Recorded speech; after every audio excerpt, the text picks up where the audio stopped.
Was it a love relationship between you two directing this film? It could have gone one or two ways. We definitely could have ended up killing each other, but I would say that it was the opposite. And it was fine. Got closer than ever.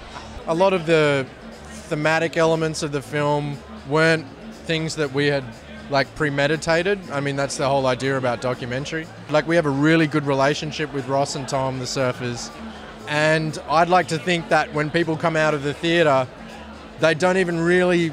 3D isn't the thing that they think about first and foremost. It's actually these two incredible people that they get to meet along the way, and I think that's definitely our main focus when we were making it. Because we always set out with these goals of trying to capture the biggest, most angriest wave to blow the audience away visually.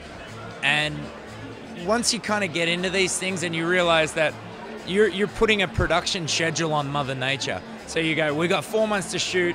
Whatever happens within that 4 months is what you've got to take to the audience. And then once you start to get into it, you realize that there is so much more than just the wave and what you're chasing. Creatively, it's a documentary and you try to be as creative as you possibly can. But in reality, a lot of our job was problem solving. When we started, there was no camera you could just take off the shelf and go, I'm going to shoot a surfing documentary in 3D with this camera. It just didn't exist. So we got lots of different cameras, we modified them. We started naming the cameras by letter and we ran out of letters. Nobody knew what they were getting themselves into.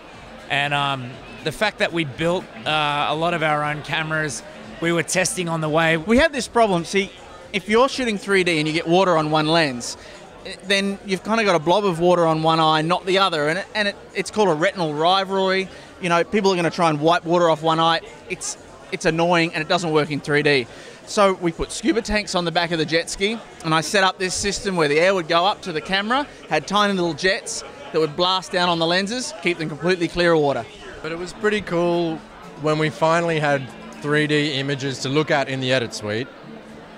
And we would grab people on our crew and pull them in and just show them, here's 30 seconds of big wave surfing in 3D, uncut raw footage, and it would be enough to give everyone the life force to continue because the images are so original and so different. I spent a lot of time in my garage trying lots of different things. We tried all kinds of different ways of doing it, spinning elements and everything, but the most reliable was using compressed air and just smashing that water away. Yeah, well, I just can't believe that we're at Toronto with a surf movie.